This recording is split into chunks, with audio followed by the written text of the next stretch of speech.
Hello, everyone. My name is Sherrell Dorsey. I am the founder and CEO of The Plug, a tech news platform covering inclusive innovation. And welcome to Activating Skills for the Next Billion Jobs, a GZERO Media live stream in partnership with Microsoft and Eurasia Group. Now, over the course of the next hour, we'll talk about a few key things: digital inclusion and getting more people online and connected globally, the impact of the pandemic on connectivity, and teaching the skills required to bring more people into 21st century jobs at a time when both skilled workers and good jobs are needed. So to start us off, I'm joined by Kate Behncken, Vice President and Lead of Microsoft Philanthropies, and Rohitesh Dhawan, Managing Director of Energy, Climate, and Resources at Eurasia Group. So Kate, let's begin by setting the stage for the audience. We heard Satya Nadella at the start of the video saying that 2 years of digital transformation happened in just the first 2 months of the pandemic. Can you explain what this means? Yes. I mean, it's really been incredible. It seems like overnight COVID upended almost every aspect of people's lives, from how we connect with our friends and families, how we work, whether we work, how our teachers are teaching, how our kids are learning. And the rapid digital transformation has been driven by the rapid demand from businesses who suddenly needed to operate remotely, and from governments who need to provide their services remotely, and schools that had to quickly move to online learning. And this rapid acceleration presents both challenges and opportunities. And it's really critical that everyone has access to connectivity and digital skills needed to participate in the digital economy. Every job, or almost every job, requires some level of digital skills or digital fluency, even if it's not a tech job. And we're likely to be in this hybrid environment for some time. And so employers are going to be looking for people who have the digital skills to manage remote work and for these new jobs. The digital divide is not new. And of course, the focus on digital skills is obviously not new. It's been an area of focus for so many people for a long time. But COVID has really exacerbated the issue. It shined a really harsh light on what was already a widening skills gap around the world. So it's essential that people get connectivity and digital skills to help respond to this rapid digital transformation. Thank you, Kate. Very, very insightful. Ro, I want to come to you and just ask, from a geopolitical perspective, what impact has this sudden increase in need for connectivity, from everything from work to education to healthcare, and many of the things that Kate mentioned? What does this have on societies?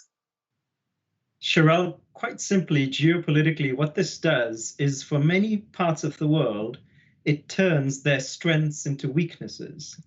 Now, what I mean by that is, in societies where a lot of things are done high contact, if you can't do those anymore, you're hamstrung in how life works.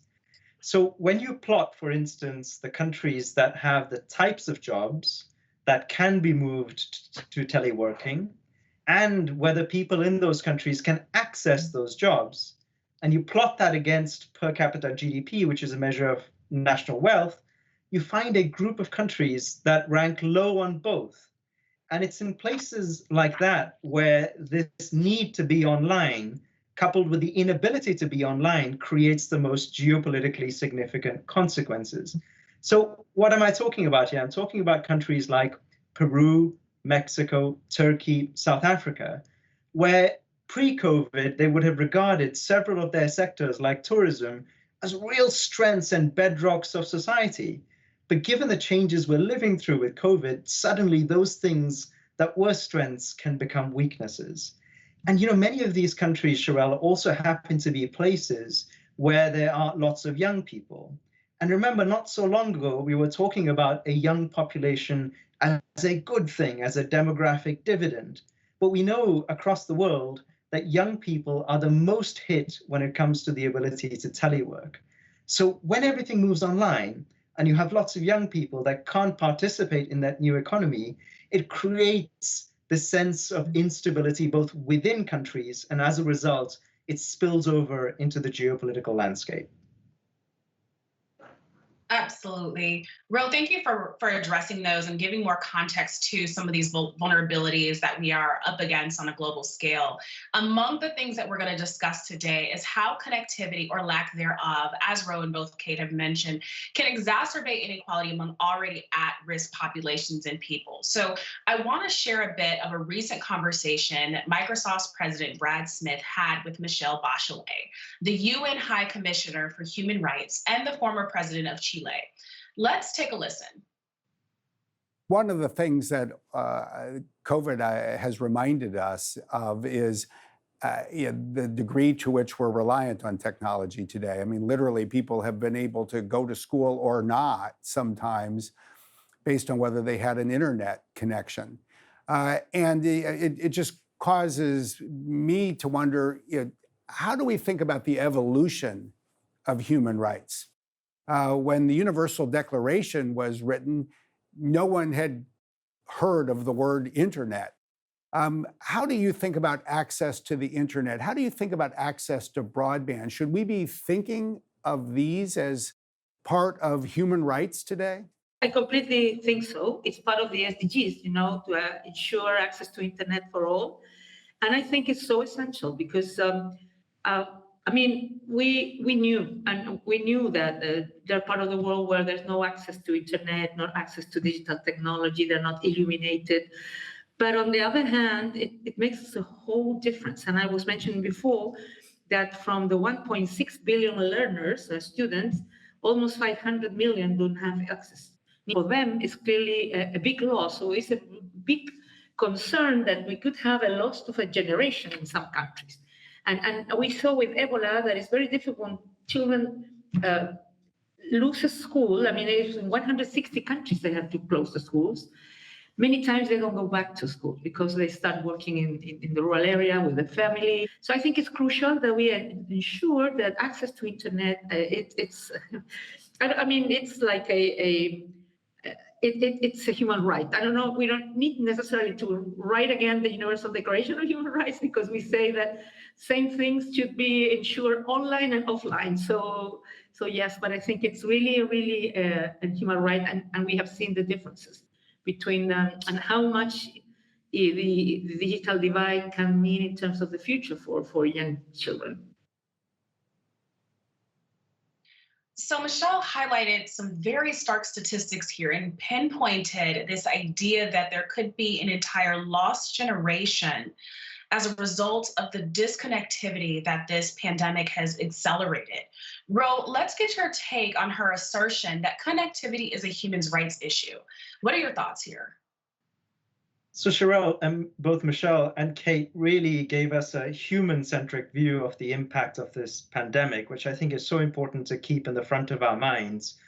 On the question of whether internet access is a human rights issue, I know it's steeped in some really important legal questions, which I'm going to stay clear of because I'm not qualified on the legal side, and this is really also a legal question.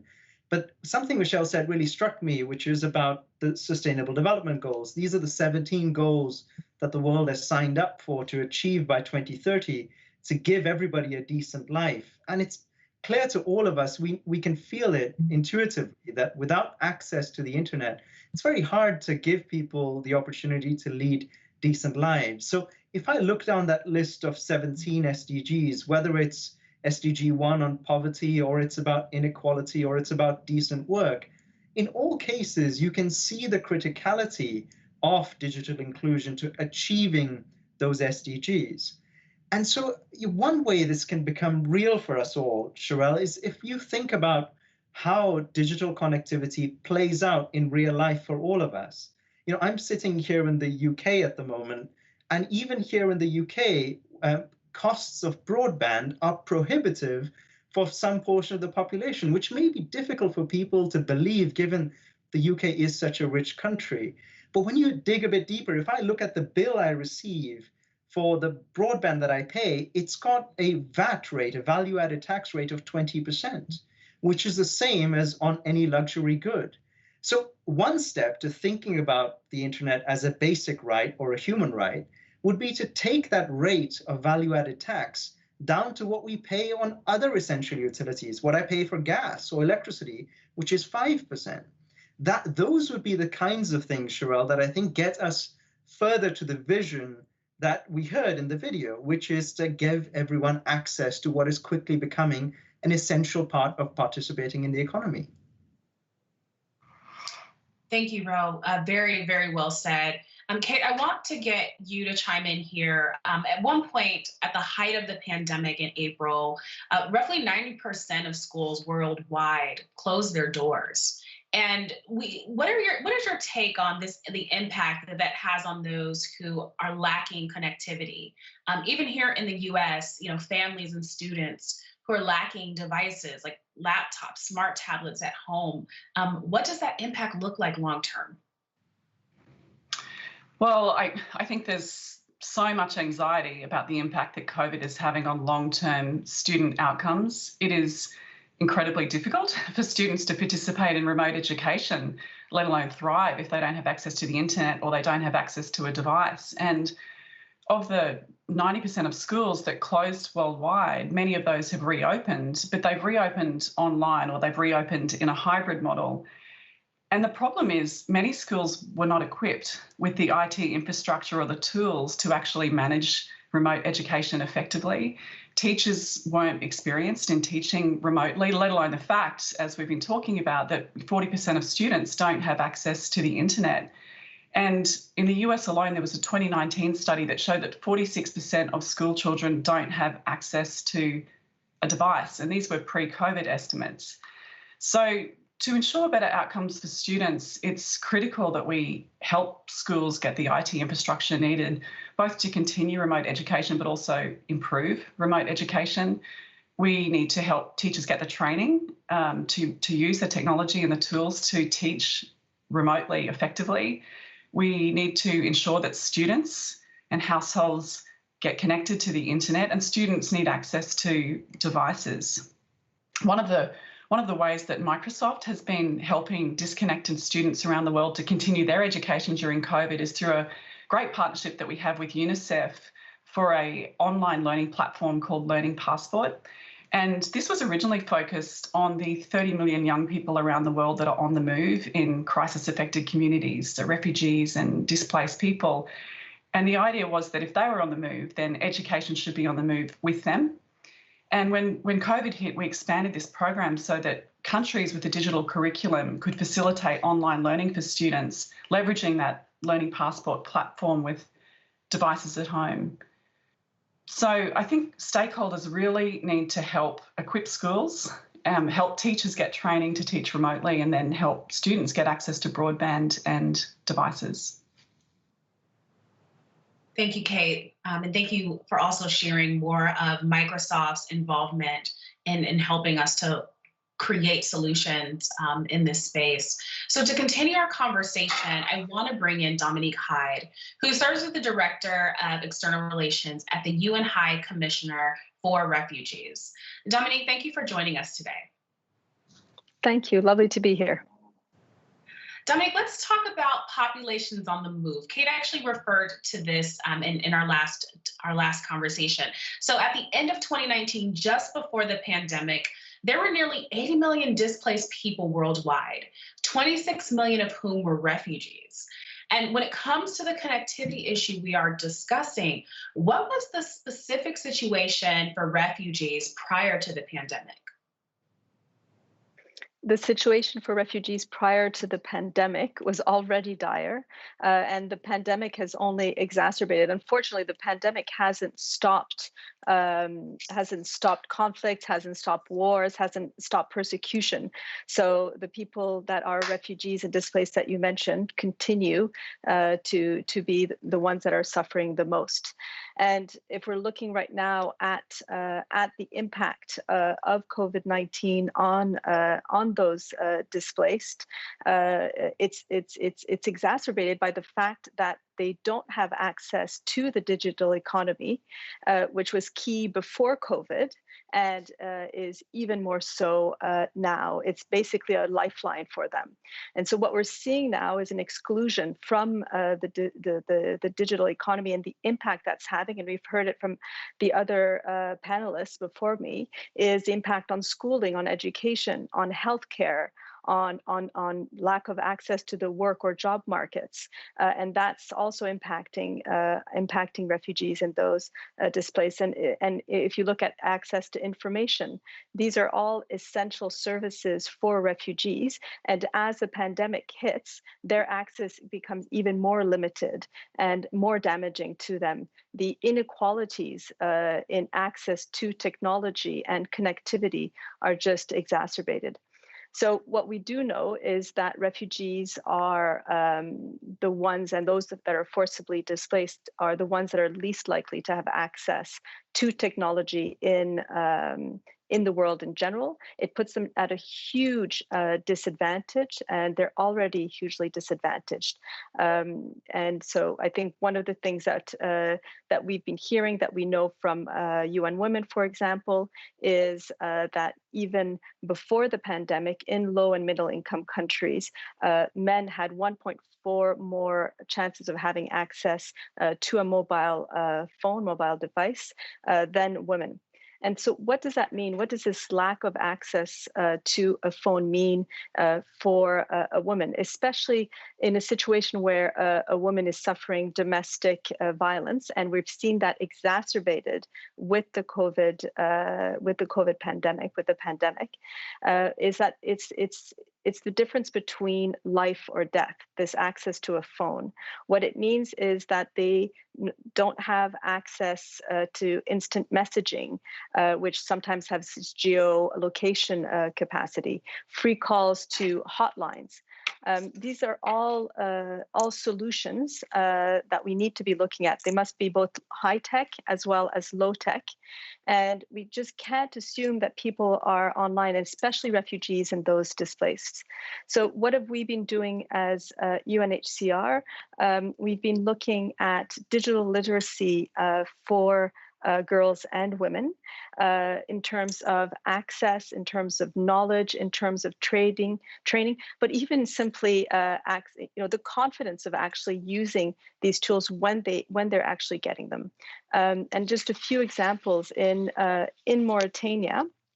We've strengthened the digital skills and trained refugee women and youth to lead ICT or technology workshops to drive change in the community. And in Mauritania, sorry, did you want to come in? Sorry, please finish. Please finish. Okay. And I'm going to cut over to Kate. But thank you. No, this is great. Okay, no, sorry, I was hearing some background noise. And so in Mauritania, where the refugees are in some of the most far-flung places, with Malian refugees going into Mauritania, I mean, you're talking the access to the internet and digital access is just it's what actually saves them in many cases. In Malawi, there's a refugee camp which is mostly Burundians, and a Burundian refugee came up and decided to create a coding school. So also refugees can be people that find solutions. And so he created this coding school to build the tech skills for refugees and the host communities. And so with Microsoft for Africa, we worked together to actually get them access to Wi-Fi with the support of the local internet provider, as well as 1,000 smartphones, about 10 tablets, 40 laptops. It maybe doesn't seem like much, but this changes people's lives. It helped students have hope, reach their full potential. And these are just two examples, but so much more can be done if we work in partnership and have key alliances with partners like the ones on the panel today and beyond. Absolutely. Thank you so much, Dominique. Kate, I want to bring you back in here pretty quickly here, and just to some of Dominique's points and the partnership she mentioned with Microsoft, particularly around device distribution and connectivity. Can you quickly share just a bit more about ways that connectivity and skilling will really be a direct benefit to refugees and the communities who welcome them? Yeah, I mean, millions of refugee children and young people are missing out on what is a fundamental human right, and that's the right to a quality education. And investing in quality education is the most sustainable pathway from a person's dependency on humanitarian aid to self-reliance. As Dominique said, connectivity and skilling is really a lifeline, and it empowers refugees to provide for themselves, to provide for their families, and also contribute to the development of their communities. And we've all heard this term that talent is everywhere and opportunity is not. But how do we change this? There's so much talent in refugee communities. These communities are often huge, like small cities. So how can we unlock this talent? Digital inclusion anchors a lot of the work that we do in Microsoft Philanthropies. And we believe that every person in every community should have access to the digital skills to secure a livelihood. And we work with our partners around the world to take that work forward. And so, as an example, with UNHCR, we're working to bring digital skills and computer science education to a refugee camp in Kakuma in Kenya. And our goal there is to include 50% women. As Dominique was saying, there's women and girls are often more impacted and they're more at risk of being left behind. And that's an example of where we've had to evolve our work to a hybrid model to support greater online learning, which is obviously so important in this COVID world. We also support organisations like Ready in Germany, which is a fantastic organisation, and they have extensive experience in equipping recent refugees to Germany with the skills needed to gain employment. So we can help empower refugees and unlock talent in their communities with a focus on connectivity and skilling. Thank you so much, Kate. And so before this live stream, we asked our audience on Twitter for their thoughts on some of the big questions we're tackling in our conversations today. And one of them that was posed was, should we prioritize to close the digital inclusion gap in a post-pandemic world? Specifically, what we should prioritize to close that gap. And the choices were internet access for all, digital skills training, making tech cheaper, and equitable access to digital devices. As we see here, the large majority did say that internet access for all should be a top priority. And so Kate, Ro, and Dominique, I'd love to get you all helping to discuss these results. Let's unpack some of these priorities. Dominique, in what ways could greater access to devices like smartphones particularly help women in developing nations? So first and foremost, the access to smartphones, what it does is that it provides the safety. If you're looking specifically at women and girls, just having a smartphone, it gives a sense of safety. It also, very simply, gives you financial independence that you need. And if I've talked about domestic abuse and gender abuse as being one reason for having a smartphone and being able to reach somebody to get help immediately. We've seen the numbers of gender-based violence increase during this time. Having a phone can also help women in terms of their businesses and their entrepreneurial services and livelihood opportunities that they're creating. But also it gives agency to women in making their own economic decisions. So what you're seeing also with the pandemic is that we're going away from the usual cash services and using digital smartphones to actually also pay. And that's very much the case, as was mentioned by Kate, in Kenya. And so if you don't have that phone, you don't have access to cash, you don't have access to health services. And so I think that's what we're finding in general. Is that the more smartphones, the more devices, the more women and girls feel secure, especially for women and children on the move. And as you're seeing women and children also moving from one country to another, in order to get access of what's happening on the other border in terms of smugglers, in terms of trafficking, the smartphones are essential. Thank you so much, Dominique. And Kate, along that line of thinking, also we're looking at this skills training and how connectivity go hand in hand. And so how important is it to move both along concurrently? How do we actually accomplish this? It's critical, and I think in some ways it's a little chicken and egg. Without access to broadband connectivity, you can't unlock digital skills, and without digital skills, you can't unlock the potential offered by connectivity. I think we all agree that access to broadband is critical, and it's really like the electricity of the 21st century, and yet half of the world's population can't access it. Here in the United States, at least 25 million people don't have access to broadband, and 3/4 of those people live in rural communities. One thing we're doing, we have an Airband initiative helping to close that gap. And so in the US, we aim to bring broadband connectivity to 3 million people in these rural communities by July 2022. And outside of the US, we aim to extend broadband access to 40 million people around the world. And we do that with direct investments and partnerships with internet service providers, but also partnerships with learning partners to help people get the digital skills to be able to leverage that new connection. It's not just about providing connectivity. We've also got to help people get the skills to leverage that connectivity, whether it's for education or work or telehealth. Microsoft recently launched a global skills initiative to help 25 million people get the skills needed for in-demand roles so that we can help drive towards an inclusive economic recovery. But without a proper broadband connection, people can't run a business online. They can't access telemedicine, they can't take an online class, and students can't participate in remote education. So there needs to be a focus on skills training and connectivity in order to help bridge the digital divide and ensure that we're really going after an equitable economic recovery.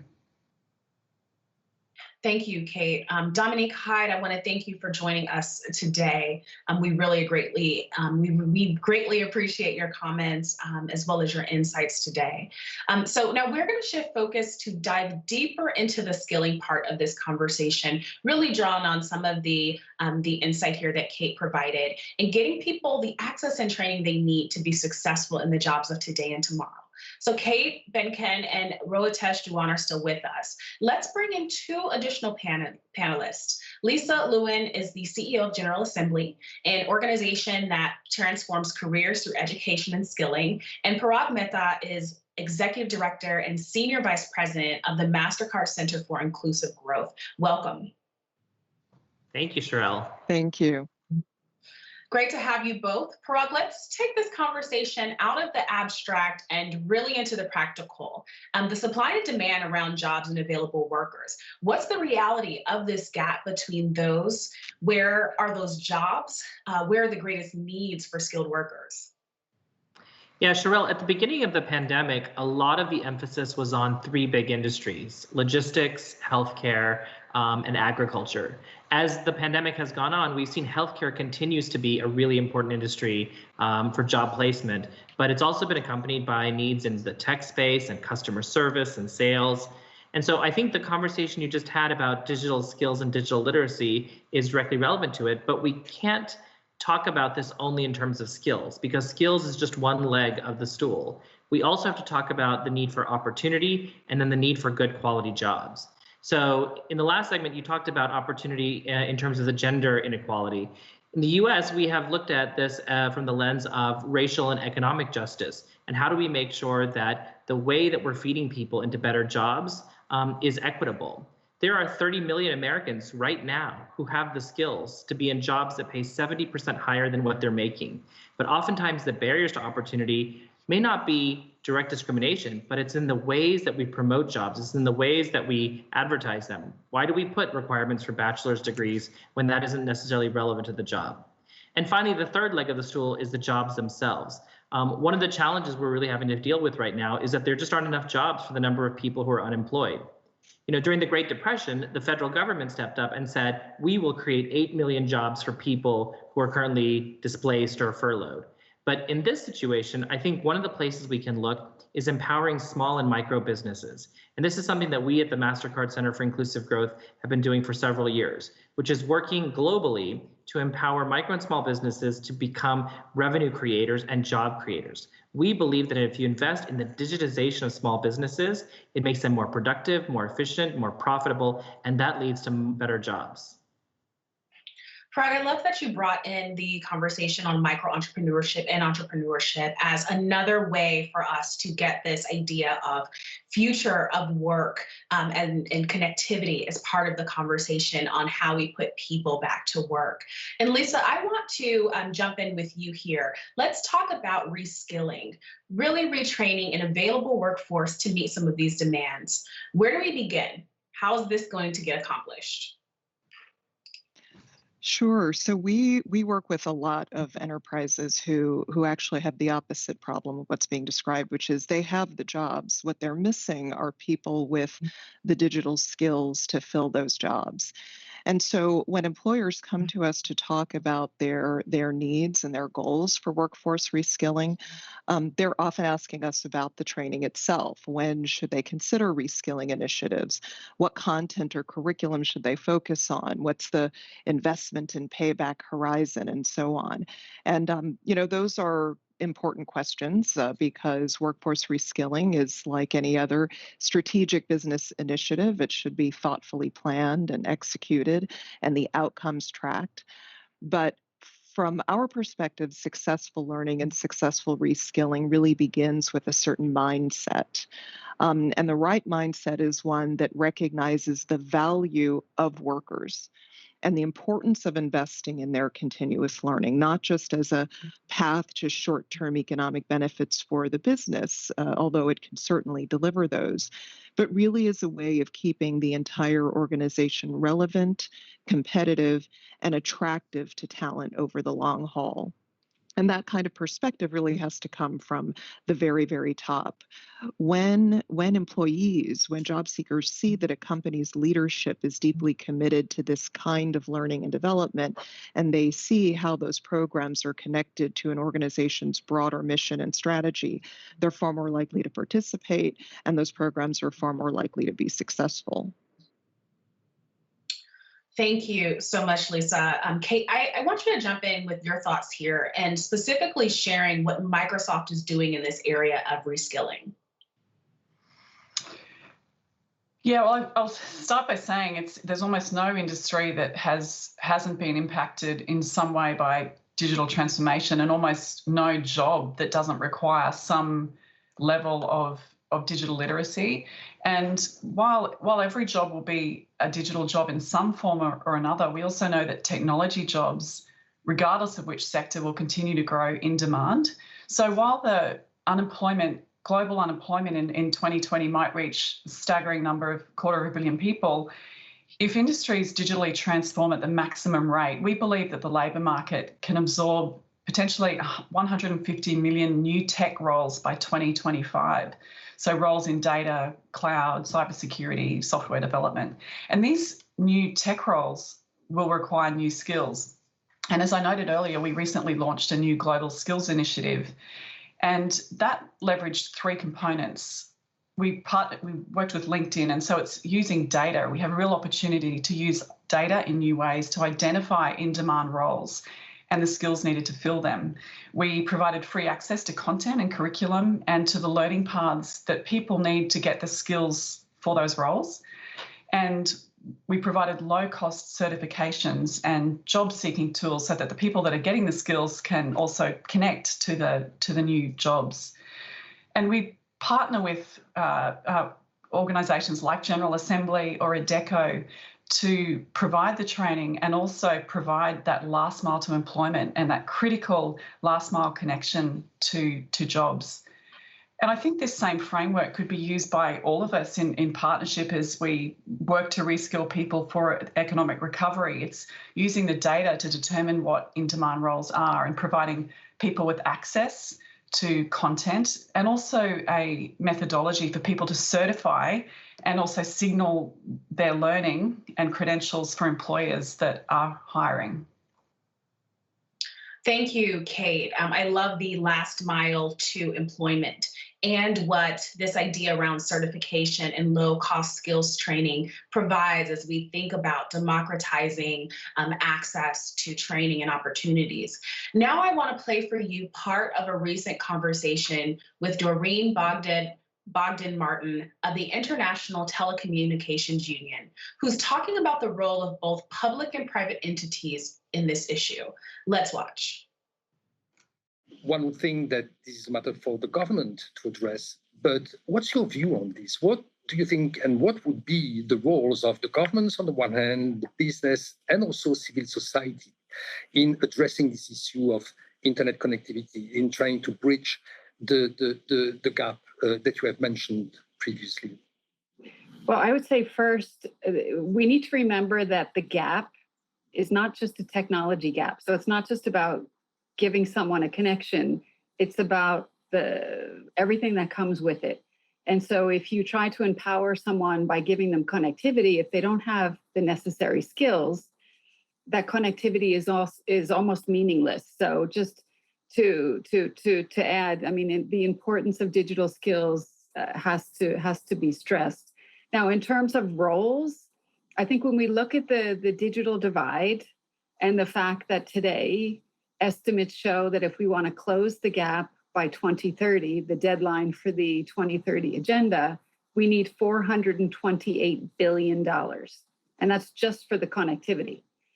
So we need a huge amount of investment. We need a huge amount of creativity. We need new business models. It's not going to be the governments alone that can do this. We need the governments to set the enabling frameworks to attract the needed investments. We need the business interests, the private sector to come forward, and we need civil society. We need local communities.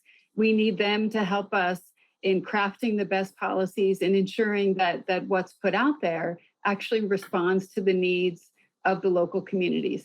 I think we're at this kind of critical moment for connectivity where the understanding is finally there. The excitement about the potential is finally there, but we need to get it right. So that sort of digital transformation that's needed at the government level and that holistic view is going to be absolutely critical. So Kate and Parag, I want to get your reactions to this notion that Doreen brought up, very kind of in a call to action framework, that private sector involvement in this issue is going to be critical. And I want to know from you both what role your companies can play and how they can move symbiotically with governments. So Ro, let's start with you. This idea of inclusive multilateralism is the theme this year on many major societal issues, right? So what does private-public cooperation look like on a global scale? You know, Sherrell, this idea of multilateralism and one that's inclusive is a way of saying that there needs to be a broad tent that captures everyone who has something to contribute to solving a problem. As a political analyst, I have to say that notion is more idealistic than realistic given the state of the world as we are today. You know, what we're seeing, of course, is that in many cases, it's governments versus the private sector on several issues, particularly on technology, given how politicized it's become. So I think there are actually two forces at work here, one that makes it easier for people to come together on this issue, and one that makes it harder. So the thing that makes it harder is the fact that technology is now so heavily politicized. We're seeing that between the US and China, of course, but also other countries that are essentially going to have to choose which one of those two systems they're going to align themselves with. That adds a layer of complexity in the way that companies do what they do, but also in how they interact with governments. But the thing that perhaps makes it easier is a counterforce, which is that the result of COVID has been the return of government-led industrial policy in major economies. You know, for the last 2 or 3 decades, we didn't really see governments in large economies like the European Union or the US take an active role in setting industrial policy in the sectors to focus on and actually in supporting particular companies in those sectors. But the results of COVID and how strategically important sectors have become, particularly technology, means that we are seeing governments play that role now. So potentially there lies an opportunity with this return of state-led industrial policy to find ways to make things happen in this multi-stakeholder way that you described. Now, just to make that concrete, Sherrell, I would just say, as we think about where all the money we're putting in from stimulus is going to go, there's some really interesting data to pay attention to. This shows that when governments invest in infrastructure that's traditional, so bricks and mortar stuff, for every $1 million that's put into infrastructure, governments tend to create somewhere between 2 and 8 jobs. But if that money goes towards digital infrastructure, it appears that far more jobs are created, somewhere between 5 and 15 jobs. So that sort of insight can be used to try and channel the recovery money into ways that can create digitally enabled jobs. But I've got to say that this idea of multilateralism that's inclusive is a wonderful concept, but it's got plenty of headwinds against it. Absolutely. Thank you so much, Ro. And Kate and Parag, I do apologize. I want to jump back to the original question, reacting to the relationship or the potential for a symbiotic relationship between governments. Kate, maybe you can respond first in terms of what role Microsoft can play in this private sector involvement in these issues. I mentioned our Airband initiative earlier, and there we're focused on bringing broadband access to rural communities in the US and also communities outside the US. And we do that by extending existing partnerships and also forging new relationships with internet service providers. And we focus on partnering with ISPs, but also investing in digital skills training for people in these newly connected communities. As Doreen just said, skilling is so important, and connectivity can be meaningless if people don't know how to leverage that connectivity. We're not trying to connect every person or become an ISP. We're hoping to create a blueprint that others will follow, and perhaps this can help stimulate international investment to close the gap.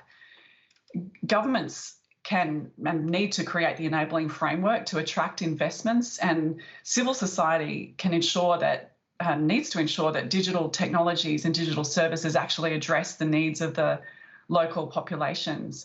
But lasting economic recovery will require government policies that enhance connectivity. And Parag, I want to jump back to you to get your reactions and your thoughts as well, and particularly how Mastercard and your work can also play this role in relationship with private sector and governments. Yeah, thanks, Sherrell. I think it's kind of, I'm going to pick up where Kate left off. It's this collaborative effort among sectors, right? Because when my first example, I talked about the Great Depression and the role of the federal government in helping to create jobs. I was in the Obama administration during the Great Recession, working in the Labor Department, and I saw billions of dollars in federal grants going to community colleges to try and provide training to workers who had either been displaced by the economic recession or who had been displaced by trade agreements. And that was effective, but it wasn't the whole pie. Where we need to go now, and where Mastercard is focusing our energy, is on bringing all of these sectors together. How do we get the governments, the private sector companies, and the academic institutions and the training providers together on one platform so that you have a seamless experience as a worker who is trying to move from the job you have today to the job you need to get to? And in this space, I think there's a couple of things we can do. The first is looking in our own backyard.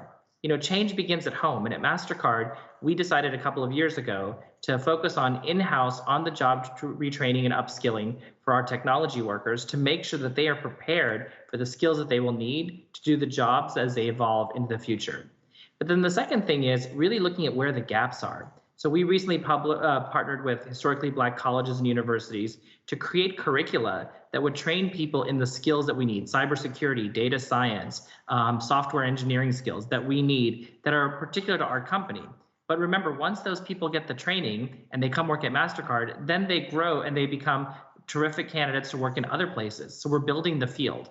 And then the last place I'd talk about is data science. It's been mentioned a couple of times here, but I really think there's an important role for the private sector to play in using our data scientists, and our data analytics in order to help governments and nonprofit organizations and training providers seize the opportunity, help create the pathways to better jobs, and then provide the coaching and the navigation services, because that's really what workers need.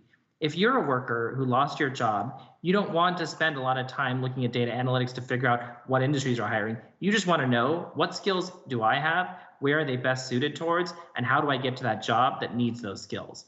The platforms that are being created right now by organizations like Bayes Impact in France, by the New Jersey Future of Work Accelerator, by Opportunity at Work, these are digital platforms that will get workers on that pathway to better jobs. And the private sector should be supporting those.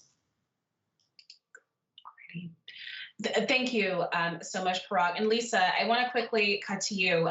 How do we connect people in need of training to these programs that can teach them these skills, particularly what Parag mentioned, data science, cybersecurity, all of these jobs that are in demand? And how do we make sure that it's accessible for these potential future workers?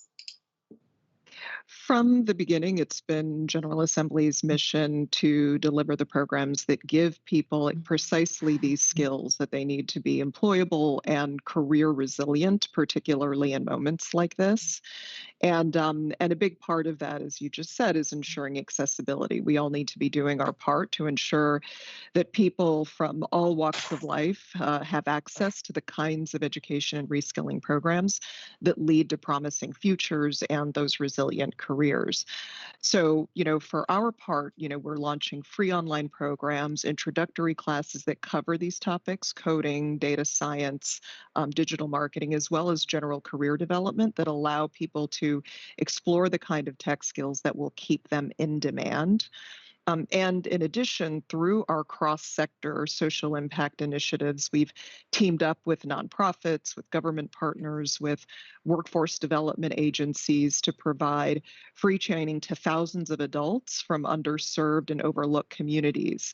And it's just one of the reasons why we get excited about our partnership with Microsoft, for example, which started with a commitment to increase the AI capabilities for incumbent workers, but has now expanded to support individuals who've lost their jobs due to COVID. We're already running these programs in places like Louisville and Atlanta, and more to come in other US cities. And so, despite this period of uncertainty, we think it's even more important that we all focus on removing those barriers to access. Thank you so much, Lisa. So it's time for another viewer poll on this very topic. So we asked the audience, who's primarily responsible for teaching workers the digital skills to succeed in the 21st century? The choices were governments, businesses, nonprofits, or all working together. And overwhelmingly, people did indicate that all working together was truly going to be the solution here. And so let's discuss. Lisa, just cutting back to you here, what advice do you have for anyone watching who does have connectivity but's really looking for the kind of training that can lead them to a better job? Sure. Well, we certainly support this idea that the responsibility is all of us working together, but individuals can certainly do their part as well. We can all incorporate practical learning into our own routines as a way of keeping our skills fresh and transferable. Honestly, there have never been more opportunities for casual and regular learning, especially online, where we can consume industry news, videos, webinars, short courses, all of which can help someone become more competitive in the marketplace and in their respective field. And so with that said, this isn't something that any one education or training provider can do alone. So that's why, as we mentioned before, we still have this deep commitment to partnerships that bring the best of the public, private, and social sectors together, because we believe by bringing together the expertise and capabilities of the private sector, of the workforce system, community colleges, traditional higher education, the business community, truly all of us working together, we can really tackle this immense challenge, particularly given that serious access opportunity and equity gaps continue to persist and have only become more exacerbated by this pandemic. Thank you, Lisa, for your thoughts and for your insights, as well as Parag. We are really grateful that you both were able to join us today. Thank you so much. Thank you, Sherrell. Thank you. Great. So in our remaining minutes, I want to get some final thoughts from both Kate and Ro on the road ahead. Rahm Emanuel famously said, "Never let a good crisis go to waste." I can't tell you how many times I have heard this repeated in business and as well in the social entrepreneurship space. So we're in a moment of global crisis, but we are also in a moment of great opportunity. Kate, how can this moment of rebuilding amid a pandemic potentially lead to both increased connectivity globally, but also this idea that we've been speaking about on reskilling of a much needed workforce? Well, one thing is for sure, and that is this global pandemic has affected everyone in some way and in very, very different ways. And it's affected stakeholders as well. And so if there is a silver lining, it is perhaps the collective urgency between the stakeholders to address it and to rebuild the economy. We've talked about unemployment is soaring, and so skilling and reskilling is top of mind for many governments. The private sector is impacted, and we've talked about the need to reskill employees for remote work and for new jobs. And tech companies like Microsoft are leaning in even more, feeling the responsibility to help ensure that everybody has access to the digital skills needed. And of course, civil society, nonprofits and NGOs are needing to serve more beneficiaries than ever before. The collective urgency that everyone is feeling has, I think, led to increased collaboration and partnerships and more appetite to partner in new ways. And this collaboration is essential. These issues, as we've talked about, are just too massive for any company or one government or one industry to tackle alone. And actually, I think it was Mastercard that has said before, and I love this, and it's so true, that if you want to go wide, go with government. If you want to go deep, go with NGOs and academic institutions. And if you want to go fast, go with private sector. And if you want to go far, you must go together. And I think we can all agree that we have a very long road to an inclusive recovery. And so it's essential that we all go together. We're more focused than ever on where we can bring the greatest value, where Microsoft can bring the greatest value to help communities rebuild. And as we think about what role Microsoft Philanthropies can uniquely play in this effort, it's how we work with nonprofits and NGOs to build their digital capacity and digital innovation to help those organisations leverage technology and scale the work they do and reach more of the beneficiaries that they're trying to serve. We can also bring our digital skills and digital inclusion initiatives, and we can also play the role as a convener, bringing others to the table to help address these issues. Thank you so much, Kate. Ro, the general consensus has been that global cooperation is sorely lacking in response to this crisis. How does that turn around? And this issue that we've been discussing in terms of digital inclusion, one that can see cooperation on a meaningful scale. Well, Sherrell, it has to be said that global cooperation was lacking even before the crisis. And as we've seen in many areas, the crisis has just exacerbated that and thrown up what was really happening, which in our opinion was a low water mark in the state of global cooperation across several issues. And, Sherrell, I think the interesting thing is when you think about the impact of the pandemic on jobs and how, as a globe, we've responded, it throws up a really interesting insight as to what's going on. Because when you tally up the amount of money that rich countries have spent on stimulus relative to the number of jobs that have been lost in those economies, and you tally up the same amount of the money that low and lower middle income countries have spent relative to the job losses they've experienced, essentially what you find is that in lower and lower middle income countries, there's about $1 trillion gap between what they've spent and what they really ought to be spending relative to the job losses. Now, that $1 trillion is a big amount of money, but actually in the context of what we're spending globally and rich countries are spending is actually not very much. But the state of the world is such that any possibility that you would see global coordination leading to a transfer of wealth that would allow this gap to be closed in low and lower middle income countries It's really hard to imagine that happening at the moment. So if I was to think, Parag talked about the Great Depression, but if you think about the Marshall Plan, for example, if you had a Marshall Plan equivalent today that led to that kind of wealth transfer, we'd be in a very different place. But the conditions for that just aren't there geopolitically. But let me describe one other global development that perhaps may be a sign of hope for where we can make progress on these issues. And that's on this very important question of the vaccines for the disease. It's not just a tech issue, but generally a healthcare issue. And here, what we've seen in the last few months is 170 countries come together in this new facility called COVAX, which ensures that there will be some level of vaccine distribution to everybody before countries can take all the vaccines for their own populations.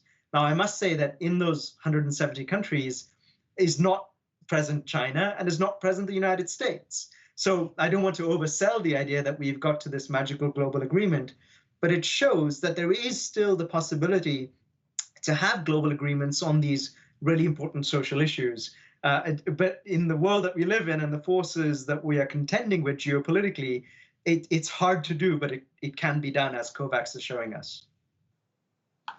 Thank you, Ro. It's very affirming that although there is a long road ahead, to have folks such as yourself who are having these conversations and working on efforts to really help us solve for what is ahead. So this wraps our conversation for today. Kate, Behncken, and Rohitesh, Dhawan, I want to thank you both again for joining us for this hour. A note to our viewers, you can find more articles and video about the topic we discussed today and many other global themes at gzeromedia.com/UNGA. And GZERO Media has one more live stream coming up next week. So join the team on October 14th at 11 a.m. Eastern as they bring you a conversation about digital peace and cybersecurity. Again, I'm Sherrell Dorsey, founder and CEO of The Plug, a digital news and insights publication covering the Black innovation economy. Thank you all for watching and take good care.